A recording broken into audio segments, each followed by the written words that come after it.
Yo, what's good, what's good, what's good? It's your boy Fang Omar, and I'm back with another reaction.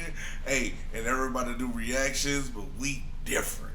Because we gon' keep it real. Yes, sir.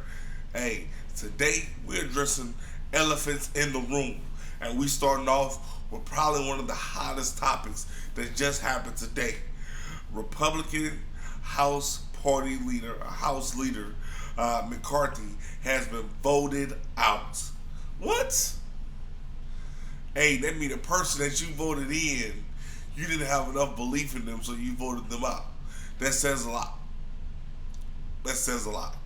That really, really does. To vote someone in, like to vote for someone, and then once they get it, to change your mind about that. So that's just, I really just want us to think about that. That says a lot, right? Honestly, that really just goes to show, like, is your judgment right on? Like, is your judgment what it should be, rather? And that's something that I question. Another hot topic is President Joe Biden's son, Hunter. He pleaded not guilty to, like, the weapon charges, right? Now, if he ends up getting convicted and Joe Biden is found to be complicit within his illegal doings, how do we hold Joe Biden accountable? One, he should not be allowed to run for Democratic nominee, right, at all. Two, I feel like well, at that time, by the time his trial probably finished, he'd probably be out as the president anyway, honestly. But that's like the main thing. I think that he should be held accountable. I feel like your job, even though you have kids, when you're the leader of this free country, first and foremost is to look out of the is to have the best interest of the American people, and not to do anything illegal, right, or comply or be complicit of anything that's illegal, right? That's like seeing somebody shoot up a mall and saying I didn't see shit, right? It's just like there's how can you call yourself an American, right, and witness such horrific crimes and not speak up or speak out about it, right? I just don't stand with that.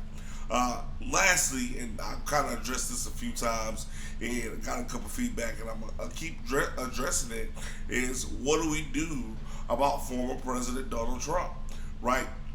He made a statement that the Republican National Committee to cancel all remaining presidential primary debates to refocus his manpower on defeating Joe Biden next year.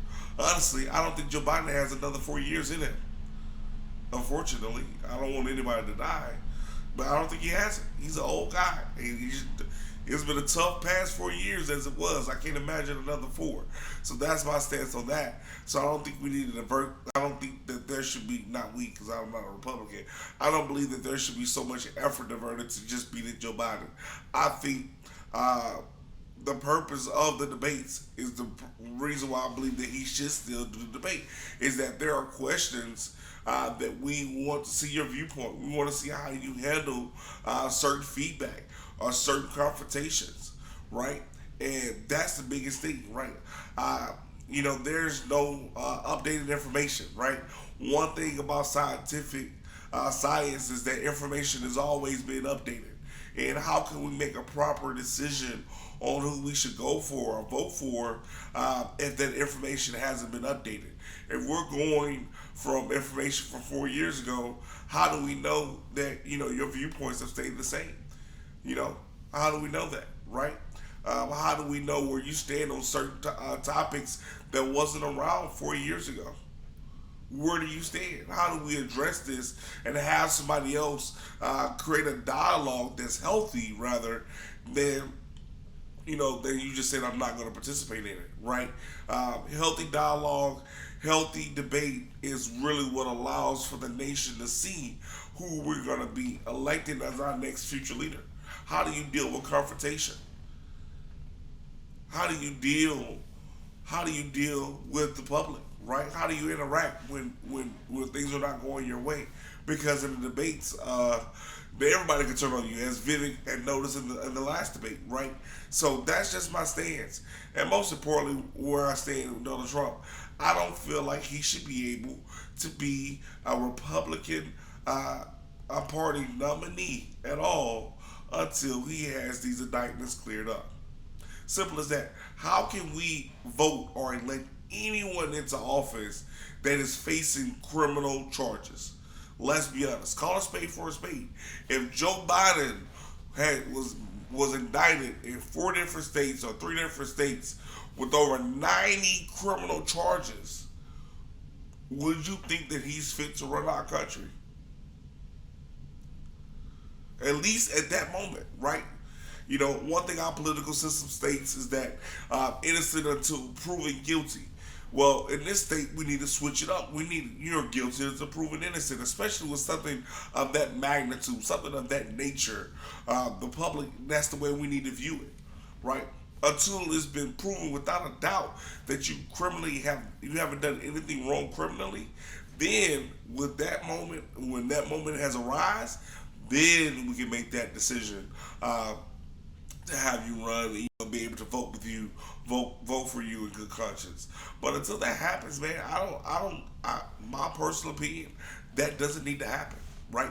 So with all that being said, guys, a couple of things I want you guys to take away from the video. Trump should not run for Republican nominee with his current charges. Second, if Joe Biden is found to be complicit in any of his son's illegal doings, he should be held accountable, right? Thirdly, McCarthy, the Republican Party, right? How can we show trust, or how can Republicans show faith, in you guys when you guys make the judgment to elect someone and then kick them out at the same time? So everybody has their own reasons, but that just goes to show judgment. And that's like saying, this guy was, I knew Johnny. Johnny would never kill anyone.